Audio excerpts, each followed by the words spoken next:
All right, welcome back. This is our continuing series of interviewing all the teachers at the SMA.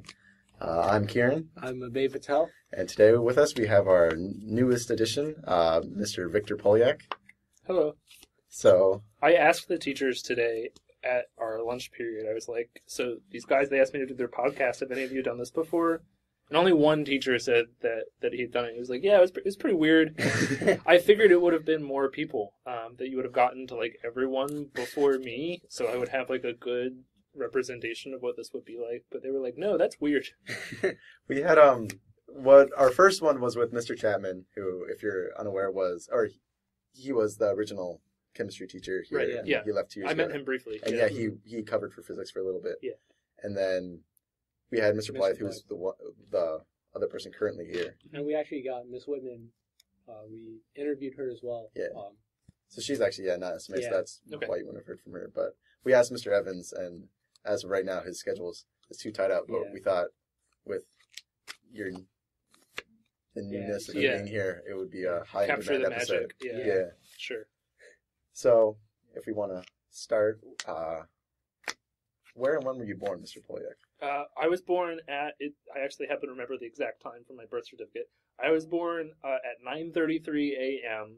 on December 19th of 1993 in Havre de Grace, Maryland. That is the place in which I came into this cruel world. So, so I grew up in Harford County, but I was born in Havre de Grace. All right. Yep. Do you have any siblings? I have 2 older brothers. They're considerably older than me, 9 and 11 years respectively. So I was like half raised with siblings and half only child. So do you think your experience was like what parts of having siblings and having an only child do you think you had as a growing up? I think I got the worst of both worlds. 'Cause I think when I was like really young, I don't really have any distinct memories about it, but I remember just like they were old enough that they got a lot of satisfaction out of just like messing with me. Like one thing that sticks out in my mind is I remember maybe it was one car ride or maybe it was on lots of car rides, but my brother Alex would do a better job of telling this story, but they would take like the McDonald's to-go cups and they would take the straws and like rub the straws back and forth on the cup lids and tell me that there were seagulls in the car. And I believed them. So I was a very gullible kid. And yeah, I remember my other brother, they would play video games. They had like the N64 at the time and like that era of consoles in the like late 90s, early aughts. And they never wanted to let me play, so they would just make me sit and watch and then call me Mr. Game & Watch. So they liked to mess with me when I was younger. And then by the time that I got to like late elementary school, middle school, they were both out of the house. And so I was kind of like, for my formative like teenage years, kind of by myself. And between middle school and high school, we moved to Churchville. Which for anyone who listens to your podcast who is from Churchville, there's not anything to do there. And there was not, in the place that I lived, like many people my age, it was like very boring all of the time, just to be like by myself in my house with my parents and not have a whole lot going on in that area. All right. Yeah. So you said you moved during your middle school to Churchville? The summer in between middle school and high school, I used to live in Belcamp, Riverside, so near here. And in fact, had I stayed there, I think Aberdeen High School ultimately would have been the high school that I would have ended up at. But then moving to Churchville before high school. So yeah. All right. So for high school, you would have gone to C. Milton, but did you end up going to... I would have been C. Milton, but I ended up going to John Carroll. I was in public school up through middle school, and then starting at middle school, my parents put me in, this was St. Margaret's middle school, and then after that, St. Margaret's High School, which is just John Carroll. So yeah, I was there, and my experience there was like fine. It was fine. Could have gotten a lot more out of it if I was not a good student. Through middle school or high school, I was not a very good student. So you weren't, was it like studying that you struggled with? Was it just applying yourself? Or? I think it was like just the applying myself portion. I was the type of kid who was like smart enough that when I would take tests, I would do really well on tests and stuff. And so everyone thought that I was like really good at stuff, but my work ethic was not good. So I like didn't do most of the homework that I was assigned. I'm like the type of kid that I would really not enjoy having in my classroom now, because someone who's perfectly capable but just didn't want to. It's not even like I was doing anything else. I just didn't really like being told what to do. Mhm. So yeah, I wasn't a good student through middle, high school, or even really college for that matter. I just had a hard time focusing on things and like kind of just buckling down and like doing stuff. But I always understood what we were talking about, and I always do like pretty well on tests in school. So kind of underachieving. All right. Yeah. So I guess sort of moving past that high school stage, did you play sports in high school? Or? Yeah. I wish that we had that ultimate was a thing in Harford County at all, especially with my age group. But so when I was growing up, I played like all of the standard like young kid in like suburban America sports like baseball and soccer, swim team, and yada yada yada. In high school, I played tennis, which I played for a while, and I also did cross country for 2 seasons, but I was really bad at cross country because I didn't like actually running. I just joined because I had a crush on one of the people on the girls team. Didn't work out. So mostly tennis through high school. I did some other like activities and stuff as well, but tennis was my sport in high school. I also played tennis at Harvard Community College, which I went to for 2 years after high school. And I'm not interested in coaching the tennis team here. All right. Just to get that on the record. Yeah, a lot of us. That was the whole were sort of ruse. We did this whole thing just to try and... just to bamboozle me into doing that. Yeah, no, actually, sorry guys. Actually, there was before you had actually started your teaching job here, like about a week before you actually came in, like someone had found a picture of yours on the HCC team. And that just started circulating. I'm sure it did. So I imagine that you guys have like some like meme group chat of things that go around about teachers and stuff. There's a lot of different overlapping groups, and one of the biggest memes that has been continuing is to take the pictures off of the SMA website and just that, for example, that Mr. Evans shirt that you now have. Yeah. Which is perhaps my most prized possession in school now. Has he made any comments to you about it yet? He's not. I don't think he's walked in my classroom and seen it yet. So no, but my understanding is that who else has one of those shirts? I think Miss McDonough does. Yeah, I think so. So I'm gonna try and plan with her on one day to like wear them the same day, and then I guess we'll find out at that point. But until then, he's not yet noticed. Yeah, yeah. I'd say probably in the SMA, the connoisseur of memes is probably Mr. Evans. Really? I think he's involved in so many of them. Really? Okay, all right. So he's the subject of the. He's the subject of many, and then I think he's been forced into appreciating them and accepting them. Okay, it's certainly an art form. Yeah, there's a lot of work gets done to it. It's happened at a lot of different levels. I remember the year before we took our freshman year, we still had Mr. Leff was the statistics teacher, which Mr. Blythe now has that position, but Mr. Leff retired, and they had created whole walls full of memes of Mr. Leff, like referee, they put his face on a referee. Okay, all right, that's good. That's low-hanging fruit, but good. Yeah. And there's, hundreds more, but I was not in that class. I don't remember them all. Yeah. And so then our class, when we had Mr. Blythe the following year, we tried to recreate it, and for a Christmas present, we started to cover his walls with them, but then he caught us in the middle of the act and made us stop. Oh, no. But he doesn't seem like he would, appreciate meme humor. Mr. Blythe, I think he finds it funny. I don't think he appreciates the vandalism aspect of it. Okay, all right, yeah. So, yeah, when we knew we would have a fresh face to make memes with, sure. Everyone went to town. I think one of my favorite parts was when we were looking up when we found your athletic page, I believe on the HCC website, it listed your weight, and one of the kids in my SRT class was like, and I remember as 140, but you can correct me if that's wrong, but he was like, 140, I can take him. Yeah, I would be very easy to beat up by most people here. So, so I was home, just chilling one day before I'd actually come in for my first day on the job. And I was going through my YouTube. I just happened to be on YouTube, and I saw that I had a notification that someone had commented on a really old video. I guess it's going to lead, kind of segue out of your meme discussion. But yeah, so anyway, long story short, most of you know this already probably, that the person who commented was Suwon. And he commented something to the extent of like, super cool, Mr. Polyak. And then it was signed, your favorite, and then in parentheses, to be student. And it was just like, I remember just being so surprised because I came to find out that they'd given all of you my name, but I was like, how? Like, just how?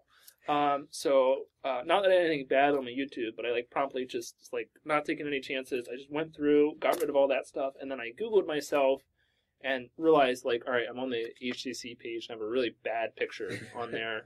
So I'm glad that that's what you all found.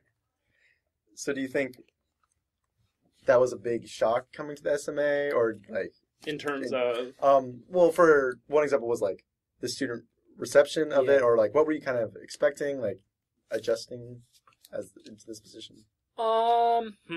So my educational experience in terms of like instructing others has primarily been in the context of like one-on-one or small group sessions, tutoring. That's been my main profession for about 3 or 4 years now, and I've kind of leaned into that since I got my degree a few years ago. So I knew when I was coming to this school in this environment, which is something that I've wanted to do for a while, is teach high school. I knew when I was coming here there would be like a lot of things that were different, some things that were the same, like the material just is the material, and that's fine. But I knew that the environment in terms of like having a classroom of 15 or 20 or 25 people versus having, just like a couple people at a time was going to be really different. And I was stressing about that and all of the logistical things that go into being a teacher above and beyond just teaching and instructing on the material. But I had been assured by Miss Ashley and by some friends of mine who happened to have either went to or been closely affiliated with the SMA during their high school time. They're like, the SMA kids are going to be fine. They're not going to give you any crap. And they were like 95% right.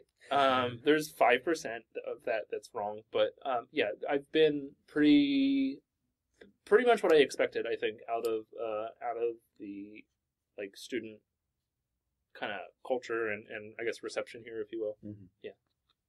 All right. I think we didn't really ask the question, but you said when we were talking about how your name got out, I think that's one of the questions that we were talking about is how is your name actually pronounced? I mean, Viktor is pretty obvious. Yeah, everyone gets it wrong. It's so it's Polyak, like poly and then yak. I'm not sure that that's even the right pronunciation of it, because sometimes I'll hear family members say Polyak, sometimes I'll hear people say Polyak. I'm not sure. I really don't care. I've kind of just accepted that my name is pronounced slightly different within the walls of the Science and Math Academy than how I would otherwise say it. So yeah, jury's still out on that one. Is it Eastern European? Yeah, so I think I'm not sure. The joke that I usually make when people ask me where my name is from, because when you have Viktor with a K and then the last name that follows that, it looks like very European. The joke that I usually make is that I'm just like a standard like white person TM, insofar as I have like no real strong cultural background. I had a guy at REI one time tell me that my name like literally meant Polish man. And I was like, sure, random passerby, I'll believe you. So I assume that it's in some way like, Russian or Polish or Ukrainian or something like that. Probably embarrassing myself because those are probably 3 very distinct things. But yeah, there's some cultural background to it. My parents are pretty far removed from any strong cultural influences, as am I.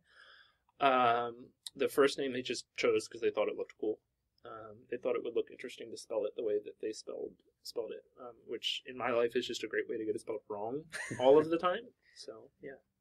It's definitely like it makes an impression when you see that name. Yeah, it looks like I could be a Quidditch player or something. Yeah. I expected, oh yeah, definitely. I expected it to be something like, we had gotten some actual Russian guy to come in. You're going to come in with a very thick accent. Yeah, I think it would have been really funny if I had my wits about me and I wasn't just totally overwhelmed by everything that was happening. I should have showed up on the first day and just like faked a Russian accent, because that would have been a lot of fun. Yeah. So for next time. And then like confused about everything, like act like an actual person. Like, no, that would have been great. Like pretend not to understand any sayings or just culture things. Yeah, they brought me right over from Moscow to teach this class. A mail order teacher. Yeah. But, so you said you played tennis throughout high school, but you said, and actually this morning you had the ultimate frisbee up. Yeah. When did that sort of enter your life?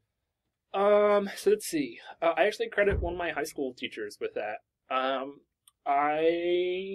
One of the things that I would do with my dad when I was younger is we, play catch, quality father-son time, and we just happened to play frisbee, and I just like happened to accidentally get good at throwing frisbees, and I forget what it was that made me interested in the sport, but in high school we had a teacher, he was a history teacher, Anthony Del Pupo. Really cool dude, did really bad in his class. But in addition to, so I had respect for him because he was interested in like the outdoors and backpacking and that kind of stuff. And in fact, I went on a trip with him at one point during high school. But he once, during the nice season, once a week would do pick up ultimate frisbee after school. And we would play, and that kind of got me interested. In college, didn't have anything at HCC for that. And I did not yet know that there were some like pickup games around Hartford County. But it wasn't until I went to like Towson University, a school that had an ultimate team, that I got like really interested in it. I always wanted to play, but I didn't have anywhere to play before. The pickup that we played at high school was like very disorganized. And the pickup games that happen in like the Hartford County area nowadays are like pretty disorganized, and I happen to be like, I like having rules, and I like having like sidelines and like playing in that kind of way. So for me nowadays, if I'm going to play, I'd much rather play in like an organized sense, or in a way where I can impose my opinions of how to do it on other people and be like, this is how we're going to do it. Yeah, you ever think whether it's this year or maybe anytime in the future, you think you would offer that to any of the students here? Yeah, I was half joking the first time that I said it. Said that we could do pickup in the spring, but then people like seem to think that they seem to be interested in that, and then kind of in the spirit of hoping to give to other people the experience that I had in high school, which I really looked forward to those days after school, to going and hanging out outside and just like playing ultimate. So yeah, it's my intention when the weather gets a little bit warmer to hopefully pick a day of the week and just kind of hang out after school. I should ask the administration at some point about securing field space so we don't have to like play in the parking lot or something. But yeah, I would love to do that with everybody. It seems like there's some people interested. Oh, definitely. Yeah, hopefully we get some SMA kids involved, and maybe even open it up to like people from Aberdeen downstairs, so that way there's enough people to go around. I think that'd be pretty cool. So it's a sport that most people don't have experience with, but I think different people from a lot of different athletic backgrounds for different reasons can excel at that, and it's really enjoyable. Even at high levels, it's played as a mixed gender sport, so anyone can come play. It's supposed to be a non-contact sport, which is helpful for me because I'm fragile and I get hurt easily. So I think a lot of the things about the way that the sport is played makes it accessible to people from a lot of different backgrounds. All right. Yeah. I think you had a follow more questions about sports. Well, I guess so. You said you started playing on a team, or I guess more organized in college. Yeah. As sort of transitioning from that, how was college for you? Just in general? Yeah, just in general. It was fine. In some ways, I miss kind of having, looking back on it, like high school and college, you have a social circle provided for you, and just social interaction is sort of baked into your everyday life, so to speak. So, you get past that, and you realize that that's really nice. So relish this while you have the opportunity. I had plenty of people tell me that while I was in high school, and I was like, whatever, dude. But enjoy this now, and when you get to college, enjoy that. When I got to Towson, which I'll say is kind of the start of like my college experience, not because Harvard Community College wasn't, but I was still living at home at the time, and it kind of felt like a continuation of what I had already been doing in Harford County. So college experience was fine. My personality, and I didn't really get a lot of enjoyment out of like the typical kind of college fun activities like partying and drinking a whole lot and like just being rowdy at bars and stuff like that. That wasn't for me. So I was kind of a homebody throughout college. I got a lot of enjoyment out of playing Ultimate. School was tough for me. Like I said, I didn't have the best work ethic until kind of later in college, and really until I started working more after college. I started to sort that out. So I had a hard time with a lot of my classes. Physics came relatively easy to me, but just because of work ethic, I had a hard time. I had to retake a few classes, and college took me a little while to get through. So it was good in some ways and difficult in other ways, and I'm both happy to be done with it, and also a lot of the times miss kind of having sort of, you knew what you were getting, right? You had your classes. There was like some social circle provided by what was a relatively small physics department that I was in. So I was friends with a lot of those people, and so it was a mixed bag, but I say generally positive. Good time in college. Yeah. So you mentioned the social circle aspect of both high school and college, and so during those times, were you mainly, how would you categorize yourself? Would you say you're like one of the more outgoing people, kind of, with a lot of different connections, or you had a much smaller group? I'd say a much smaller group. I was kind of, I was like a pretty awkward kid in middle and high school, and was like figuring that out in college as well. So I wasn't like a big social butterfly, more of not a very outgoing person. I liked I liked the comforts that I was used to. So I wasn't super outgoing throughout those times, but things like, it's just how college is. You run into people, you meet lots of different people from lots of different things for lots of different reasons. So that kind of helped me grow out of that a little bit and become a little bit more outgoing and willing to just, walk up and chat with people for no reason. So, yeah. All right. Mm-hmm. So do you think around like college was when you sort of decided that you were going to pursue teaching, or sort of when that came? That came totally accidentally. So when I got out of high school, I had no idea what I wanted to do for college in terms of where or in terms of what. I went to Harvard Community College just because I was like, all right, I'll get my general classes done. I'll save some money, and this gives me something to do. So I went and did it. At the time that I was at Harvard Community College, they still don't, I think, have like a physics track. They have an engineering track, so I was on the engineering track. Ultimately, I transferred to Towson. Well, Towson doesn't have an engineering track. They have a physics program. So I was like, all right, I did well in physics in high school. I liked physics still at Harvard Community College. So I figured I would do physics.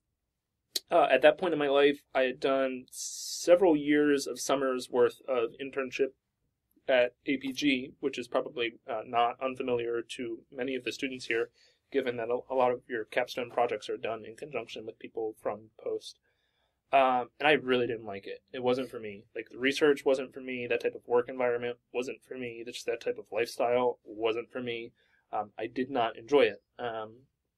So I realized I didn't want to do like research or kind of that type of work, but I was already invested in getting the physics degree, and most people who get physics degrees end up going on to graduate school, higher education, beyond their undergraduate degree, and eventually doing research or something like that. So I wasn't really sure what I was going to do. I happened to get a job as a teaching assistant for some of the lower level physics classes, and I happened to also get a job in the just like general student tutoring center for Towson University, where people would come up, we would help them with stuff. I made like minimum wage doing that, like 10 or 11 bucks an hour, just helping people. And just throughout doing that, I realized that I was accidentally pretty good at explaining it to people. And so kind of evolving from there, I started tutoring people privately because that's where the money was. And I continued to realize that like, oh wait, I'm like accidentally good at this. So throughout the rest of college, I was like LAing and TAing for classes. I was helping grade stuff. I was tutoring privately. And when I got done with college, I kind of leaned into tutoring more. And so I've been, like I said earlier, tutoring privately for a while now. And that's where I figured out, like, wait, I'm okay at this. And that's how I decided that teaching was, I figured, would be really rewarding. Not just because of the material, which I like, and I like explaining to people, but also just teaching anyone anything is really rewarding. I like explaining things to people, whether it's physics or not. There's a lot of satisfaction and happiness that I get out of, like, you've done this for a while, and then you can just, like, see on people's faces, like, the moment that they go from not getting something to getting something, and that's just really a great thing to see on someone's face, especially when you've had a role in it. So it's really rewarding for that reason. And I always figured high school, because I just wasn't sure about doing it at college. And if it's middle school or elementary school, I can't actually talk about physics. So I figured high school, because I could do physics that way. But then also, I had hoped that I might be able to have some sort of positive impact on young people, because I felt like I could have used that when I was that age. So do you think that one of the questions we were that was submitted to ask was, when was your turning point in your career as an educator? And that was, I guess the turning point was when I got this job. I had been, for a couple years now, for like several years now, being like, I'm going to be a teacher. And people would say, great, what are you doing? I don't know. So I knew that I wanted to teach, but I was pretty overwhelmed because I was getting my degree in physics, and just physics, not like teaching physics, not like education, just physics, period. And most places that you would teach, you need to have some form of like educational certificate or degree and that sort of thing, yada, yada, yada. I didn't have that. So I was sort of getting what I call analysis paralysis between, do I go back for a master's and get my certification? Do I just try and get my certification? Do I go back to school? Do I, like, what do I do? Do I try, like, I had a lot of options, and because of that, I got overwhelmed. I didn't really know what to do. So I spent several years, I would find people who I knew who were teachers, and I'd be like, hey, can I, like, chat with you? And I'd meet up with them, and I'd chat with them, and I'd ask them questions, and it kind of went in one ear and out the other ear, and I was like, great. And then I never really did anything about it. Lately, I've been kind of working towards trying to secure a job with some of the independent schools in Baltimore County, because that's something that I could kind of get my foot in the door with, because they don't necessarily have the same requirements for certification that a public school would. And additionally, I spent a lot of time tutoring students at independent schools in Baltimore County, so kind of had built up a little bit of a reputation that way. I was working towards that, but still hadn't really figured things out. And then one day, this sort of fell out of the sky. I found out about the job on a Thursday. I called Miss Ashley up on the phone. She said, can you come in tomorrow? I came in for an interview on Friday, and then on a Monday, they offered me the position. So I went from 0 to 100 real quick. And then when I actually started the job, I went from 100 to like 800 million, like much, much quicker, because wow.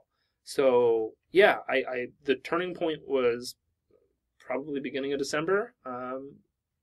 It just fell out of the sky. And it's funny because, I'd spent a lot of time trying to get physics positions and get my foot in the door somewhere.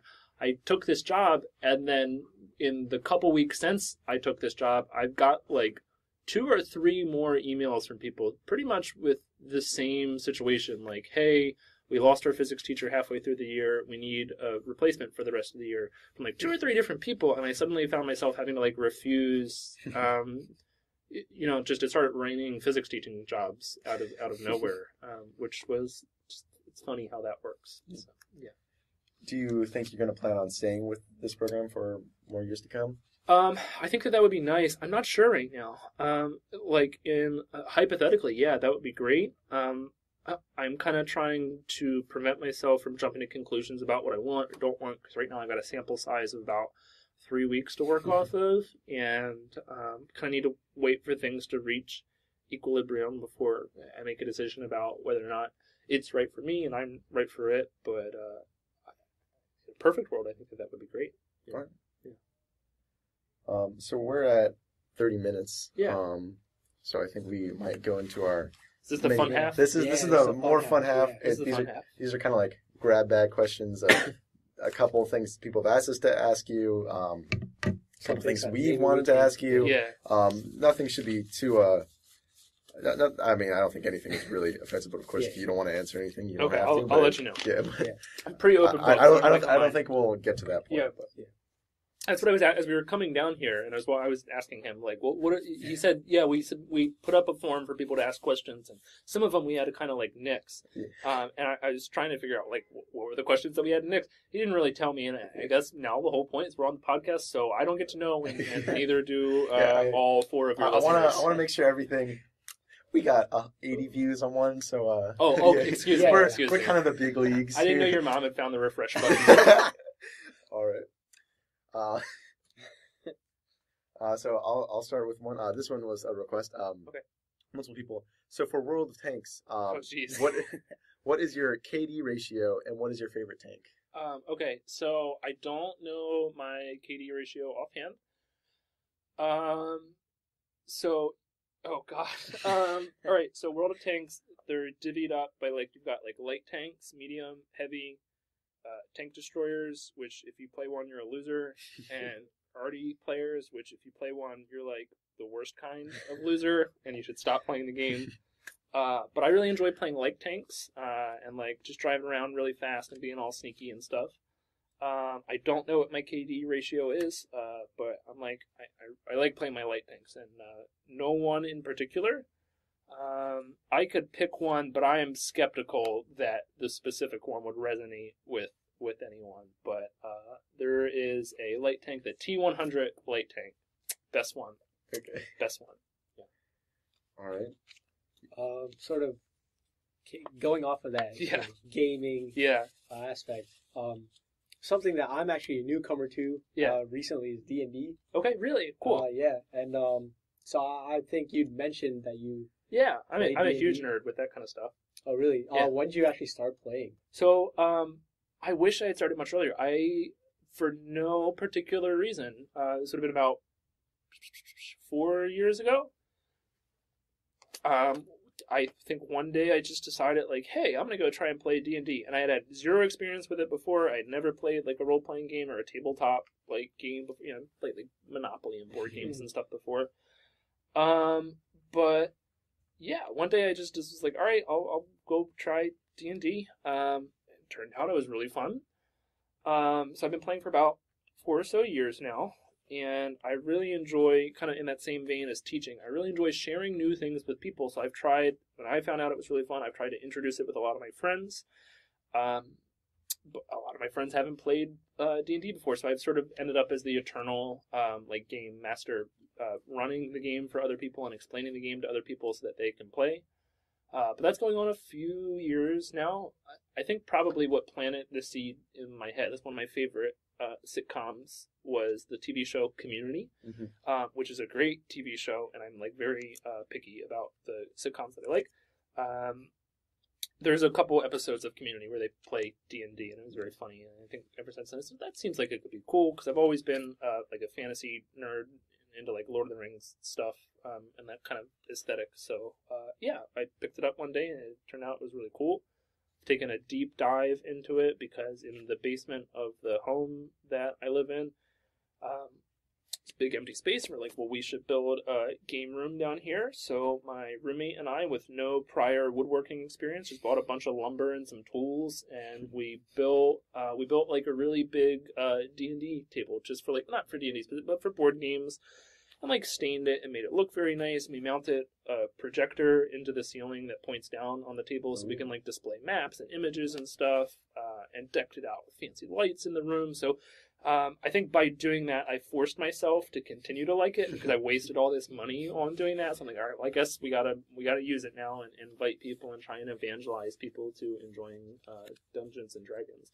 So like, what got you into it? Actually, it was Kieran's group. A friend and I, we had been a part of a D&D group in like middle school. We only ended up playing like 3 or 4 times, because scheduling's always a problem. Yeah. But recently, it's the worst thing is to try and get, like, especially now as an adult, to try and get like 5 or 6 adults in the same room at the same time. That's the worst part of D&D. But go ahead. So It was Evan Scarborough. Yeah, he's our DM. So we got him and a group of 4. I think at first it was like 4 or 5 people in addition to him, and then slowly we picked up 2 or 3 other people along the way, which has only made it harder to schedule games. Yeah, exactly. You like the more people you get, the harder it gets, and then just it's difficult. I was just gonna say something about this, but I can't remember. Yep, it's gone from my head. If you remember, just I'll let you know. This. Yeah. So in the vein of D&D, yeah. You said that you're mainly a DM, but do you have a preference to class or race that you? I'll tell you, the first character that I ever made showed up at a comic book store. I met some people in a meetup group online. I found like a Harford County D&D meetup group, and I was like, "Will you teach me how to play?" And they were like, "Sure." And they just showed up in very me fashion because I like the outdoors and like the woods and stuff. I made a wood elf ranger. Run around the woods, doing Legolas stuff. So that was, I think, very appropriate for me. But since then, I've probably I could count on like one hand the number of times that I've actually gotten to play, like play since then. I'm generally running for other people, which is a blessing and a curse.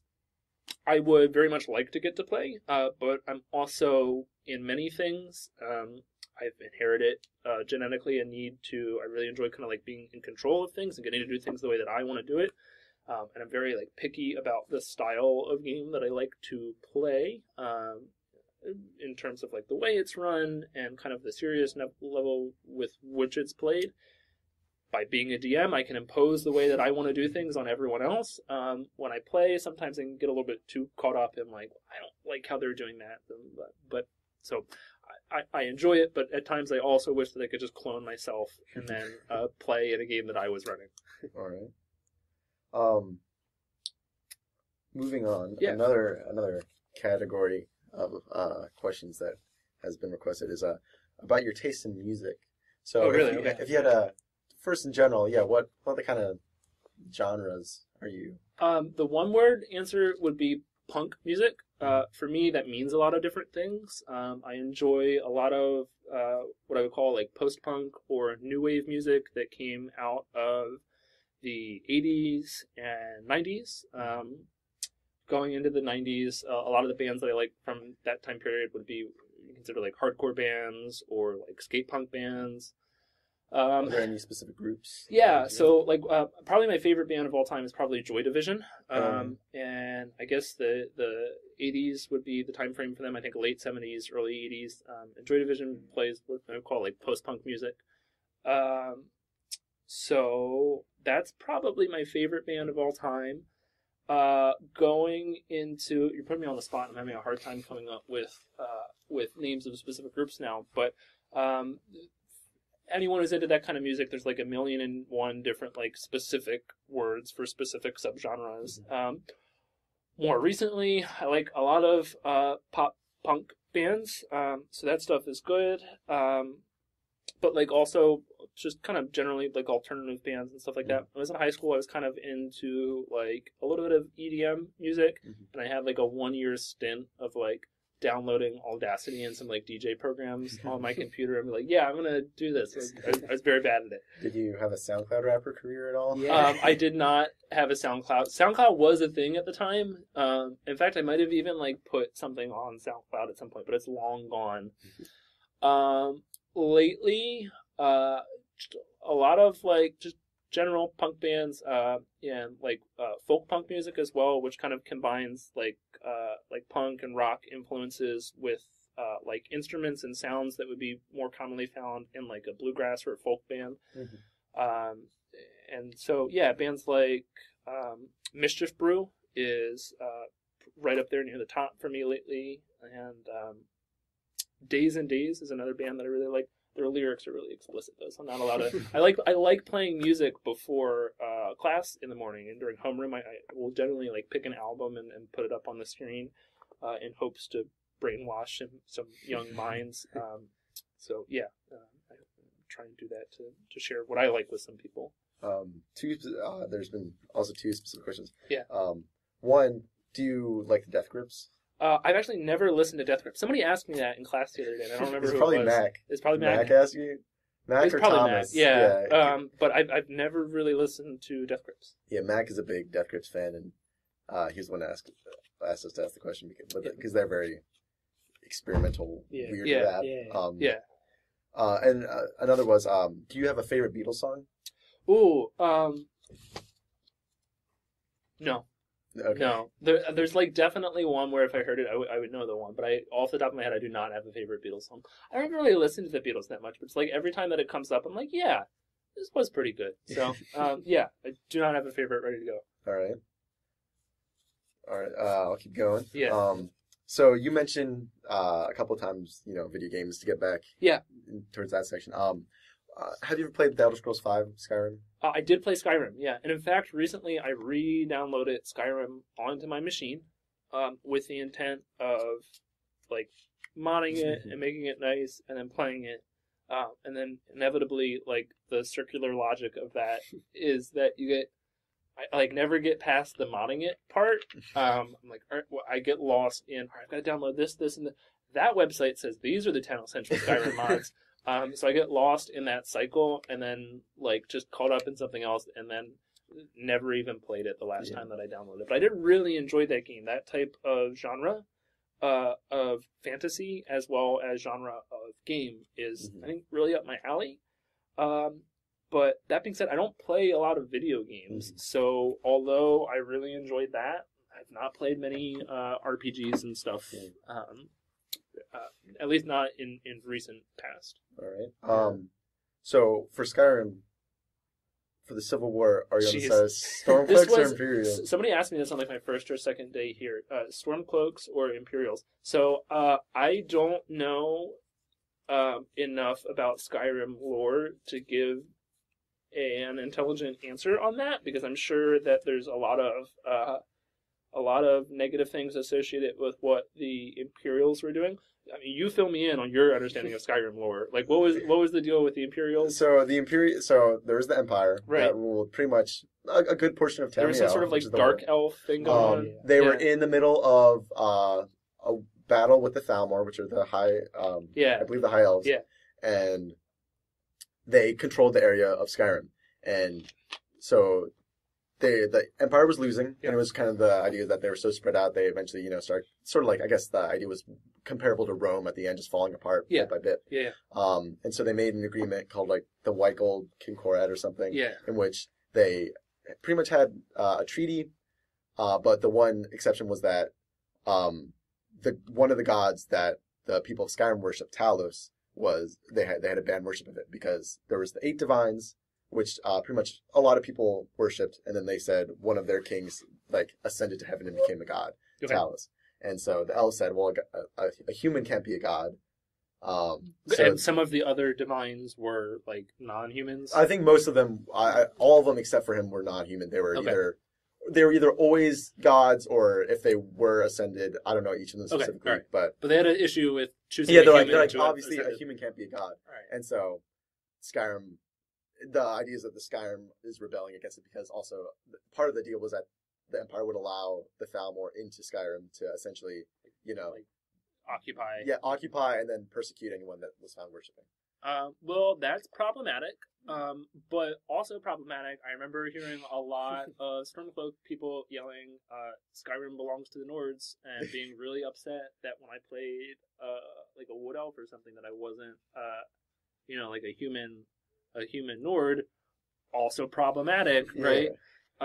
So yeah, consider me just like in the middle of that, I guess. Right. I don't have a strong opinion on it, but if somebody's going to run around and tell me Skyrim belongs to the Nords, I've got a problem with that. Right. Skyrim should have open borders and Medicare for all. Okay. So this, I guess you said you didn't play a lot of video games. So did you ever play Wizard 101? I don't know what Wizard 101 is.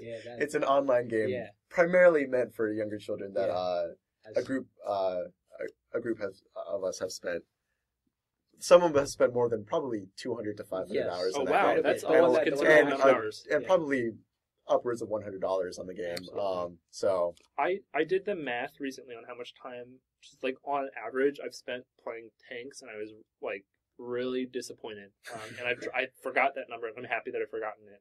So yeah, 200, like 1 to 200 hours doesn't even really sound like that much, I think, compared to the number of hours that I've sunk in tanks since 2011. Jeez. So yeah. Yeah, between I think 7th grade and like 9th for me, I put like 600 hours into Skyrim. Oof. So I mean, admittedly, I left it running overnight a lot of times. So I would say probably 400 hours in game. Okay, all right, sure. Conservatively. Yeah. So a couple different semantic questions. One, is a hot dog a sandwich? Is a hot dog a sandwich? Yeah. Let's go with yes. Okay. Really? When you pour milk into a cereal, does the milk become a sauce, a broth, or a beverage? I consider it a broth. Okay. Yeah. These are good questions. Thank you. It's hard-hitting stuff. So, do you have an opinion on NAMBLA? No. No opinion on NAMBLA? No. Do you know what NAMBLA is? No. It's the North American Man Boy Love Association. Okay, yeah, I'm going to maintain that I have no opinion on that now that I know what it is. And then, as a bit of a quick fire round, we have a list of conspiracies, and we were wondering what your takes on them are. Okay. So, who killed JFK? Oof. Or is he even dead? Oof. Yeah. Definitely dead. Who killed him? I mean, who am I to say? Let's go with John Wilkes Booth. Okay. Was it a time machine incident, you think? I think so. What was the time period of Tesla?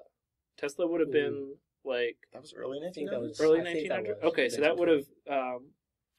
yeah, I think I missed the boat on that punchline then. It doesn't really overlap with the John Wilkes. But yeah, let's just say time machine, sure. Okay. Yeah. So then, in that timeline, did John Wilkes Booth kill Lincoln then JFK for him personally, or did he go into the future and then No, back? I think actually it would have been John Wilkes Booth would have had a Freaky Friday moment with Lee Harvey Oswald. Oh. And Lee Harvey Oswald would have killed Lincoln, and then John Wilkes Booth would have killed JFK. So was it a true Freaky Friday, or did John Wilkes Booth later, like, take over the body of Lee Harvey Oswald? No, what would have happened would have been that, so I don't know if you know this, but if you look up the time of day that the assassinations happened, each of them was actually at the same time of day. Oh. So John Wilkes Booth fired a bullet from his pistol at the same time that Lee Harvey Oswald fired a bullet from his rifle on the grassy knoll, and they, space-time, like temporally, they switched places, and it was the bullet from Booth's gun that killed JFK. And then the bullet from Oswald's gun that killed Lincoln. So Oswald was on the grassy knoll, then went back up to the bookstore. Yes. Okay. Yeah. Let's go with to leave all that. Okay. Sure. Yeah. All right. I believe that. Yeah. Did we land on the moon? Did we land? Yes. Okay. Hard yes. Hard yes. Is the Earth round, flat, spherical, board shaped? It's I think flat. You think? I think flat. Wait. Yeah, flat. Because you can just you can see. You can see that it's flat. You can see that it's flat if you look. Like, I don't roll over when I'm walking. Yeah. So. No, I get a lot of satisfaction about people who make flat Earth conspiracy videos, and then will be debunked by other people on YouTube. I get a lot of enjoyment on debunking videos on YouTube and poking fun at people who have bad conspiracy theories. Yeah, actually, that one's pretty easily provable. One that our friend Joe found actually was a whole hour and 40-minute video, I believe, on YouTube, dedicated to a conspiracy that forests are not real. That forests do not exist. Sure, that's sure. All right. You're not convincing that person. So Tupac. Is he alive? Who killed him? I am not an expert on Tupac assassination conspiracy theories. Unsure. Okay. With a strong unsure. On that will that be the same answer for Biggie Smalls? Biggie. Same answer. Okay. Yeah. What about XXXTentacion? He was. So I don't know a lot about that genre of music, but my understanding is that despite being a great musical artist, he was a domestic abuser and a piece of trash. So, whatever. So you hope he's dead? Isn't he? Isn't he? Yeah. There's just a conspiracy. It was a conspiracy that it was I don't think the conspiracy are as big as the ones that are for Tupac and Biggie, but those also have had like 20 years. Had time to just so sort of I think the idea with him was that it was like they did it to hype an album or whatever. Yeah. But it's been a couple months, so I think he would have made his whatever grand album. return. I'm pretty sure he's gone. Yeah, that seems like a lot of work to fake a death and get everyone to. That is a lot of work. I don't have that kind of work ethic. All right. So when we hear that you die, it's for real. Let's go with yes. Yeah. Okay. Yeah. Okay. O.J. Simpson, did he do it? I don't know a lot about it, but my understanding is like probably. I think probably. Okay. I mean, in the eyes of the law, he did it. Yeah. So. Yeah. All right. Okay, so that's all we have for conspiracies. Yeah, okay. That's a tough. I'm not a conspiracy. I'm not an expert conspiracy theorist. So, do forces exist? Do forces exist? Yeah. Okay. I think that's what I teach. Yeah. We have a, I guess, short list right now. Okay. Could be extended of sort of favorites. Movie. Favorite movie. Probably the Lord of the Rings trilogy. Just all lump them all together. Okay. But the best movie of the bunch, Fellowship. Mm-hmm. Most fun of the bunch, probably Return of the King. But Lord of the Rings trilogy. See. Did you read all of those books beforehand? I think I made an attempt at it in middle school, and I don't remember if I read them through or not. Probably not. I reattempted it recently, and I don't really have the attention span for that, but I did get the audiobooks, which I also didn't have the attention span for, so no, I haven't. Favorite color? Favorite color, green. I see. Yeah, two-way tie between green and black. Oh, really? Yeah. House Slytherin. Yeah, that's where I would have been. You read Harry Potter? I did read all the Harry Potter books religiously. In fact, I remember numerous times, like, forcing parents to go out and get it the night that it came out, and then reading it like pretty much in like a day or two after getting it. Did you ever go to like a midnight showing of the movies? I did not do any midnight movie showings, no.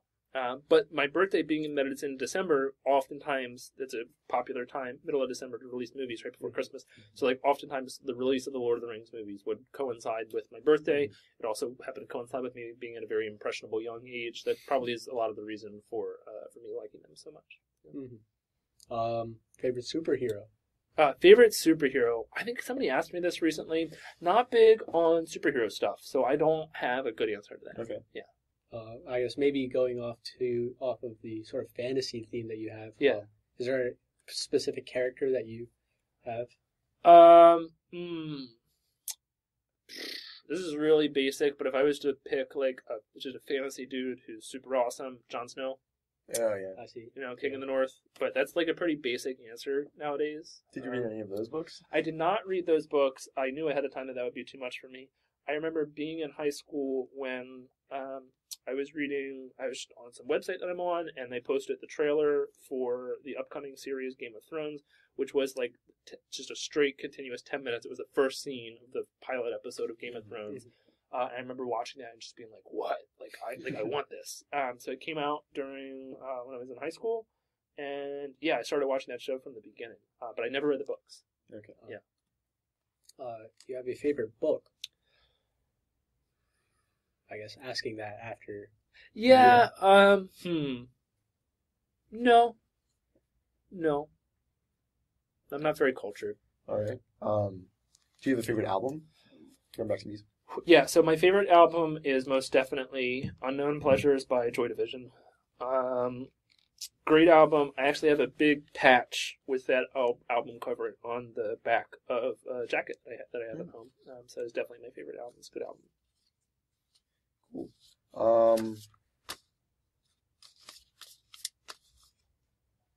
Do you have anything? I have one question. Where would you rank yourself as a teacher if you had to give yourself? Yeah. I think so. Definitely a work in progress. I know that if it comes to like explaining something to someone one-on-one, I can do that really well. And so I give myself like. If we were talking about just tutoring people one-on-one or in small groups, I'm talking like 9 out of 10, A+. In this context, it's hard. it's really hard to do things in this context compared to what I'm used to. Not just the educational aspect in terms of like in the classroom teaching people, but all the stuff that goes along with it in terms of preparing materials. Like, y'all's teachers do so much work.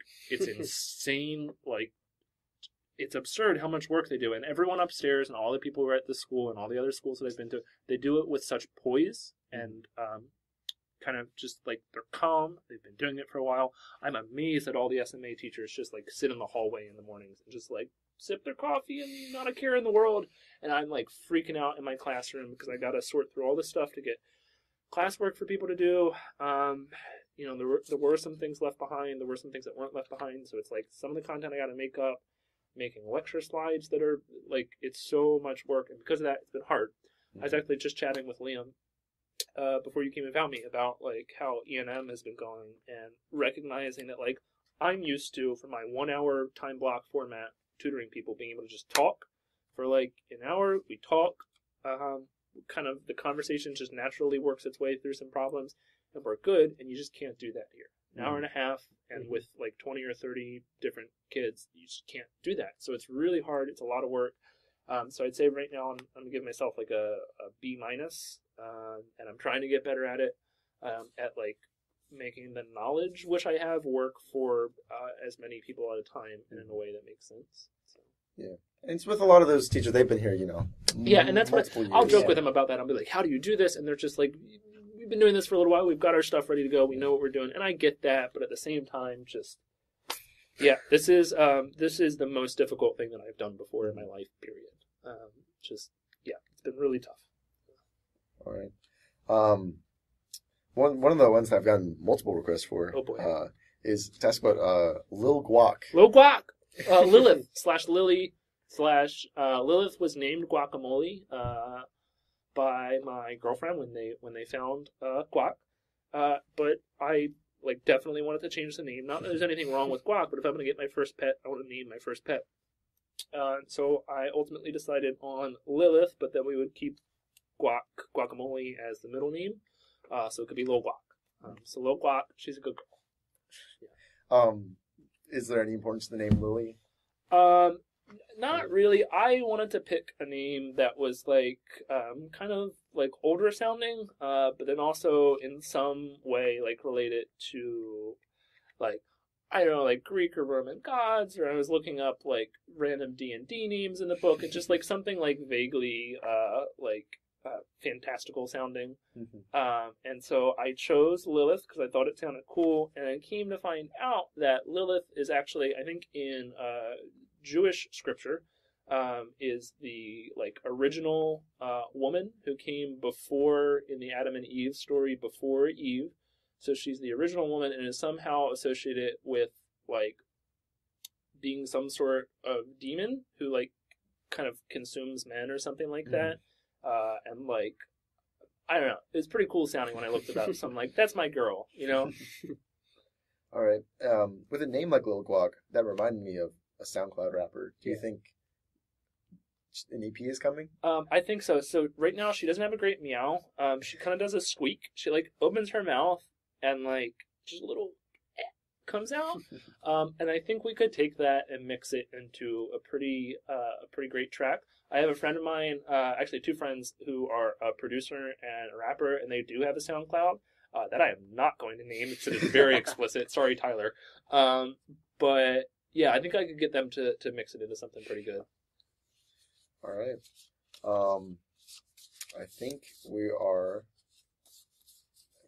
asked every question. Yeah, you got through all the cards. Or here's yeah. So, do you plan on having children? That's a tough one. I can't envision myself doing it right now, but that may change at some point. But yeah, I've got a nephew who just turned 3, and watching him grow up has been pretty cool. But I'm really glad it's not my job. So you think you'll just stay the cool uncle for now? I'm perfectly content being Uncle Viktor for now. Yeah, that's so much work. It's a lot of work, and they look really stressed out all the time. So I'm happy not doing that. Yeah, cool with no children for now. All right. Yeah. What a note to end on. Yeah. Right. Yeah. I was trying to try to choose the right question. Okay. I thought the guac one was a good one, but then I was like, I didn't ask the children one. But... Yeah, it's okay. Yeah. No, guac is really good. She had some health issues recently, but she's doing so much better. So yeah, that's good to hear. Yeah. Well, thanks for coming on. And yeah, no problem, guys. This was fun. Yeah. It was a good time. Yeah, it's actually good for us to do this again because it's been a while. It's been a while since we started this in at the end of our sophomore year. You're both seniors now. Yeah. Weird. Okay. So we recorded pretty much every episode sophomore year, and then at the beginning of junior year, we recorded a couple of the interviews right at the end of sophomore year. Yeah. And then I just started uploading them like a month ago. Okay. All right. So you're catching up on it. So we had some backlog stuff to put out. We got a lot of content now. Yeah. We got a whole hour. Sweet. So again, really appreciate it. Thanks for coming on. This was fun. Yeah. All right. Are you guys playing Ultimate when we get Ultimate started? Oh, definitely. Absolutely. All right. Yeah. Cool. I'm excited for the weather to turn. And then I got some invites to do. Apparently, there's a game night like once a month. Oh yeah. I've got some. I will totally consider doing that. That would be pretty cool. Do you play Catan? We do have Catan. Is it Catan? Catan? I'm still not sure. I believe it's actually Catan, but I just like saying Catan. Yeah, so I've got Catan. I take Catan pretty seriously. I'm very competitive, so Catan I take seriously. Another really favorite board game, Red Dragon Inn, is great. Red Dragon Inn is really solid. We played recently this game called Diplomacy, which I got for my birthday a year ago. Haven't gotten a chance to play until now because Diplomacy takes a really long time, and it's best played with 7 people. Mm-hmm. So 7 people in a room for like an entire day. It was a great time. Diplomacy is really fun. So yeah. All right. Well, this has been the interview. Again, I'm Kieran. I'm Faye. And we had Viktor, right. Mr. Polyak, which is still weird to me, but you had Mr. Polyak on. Okay. Yeah. All right.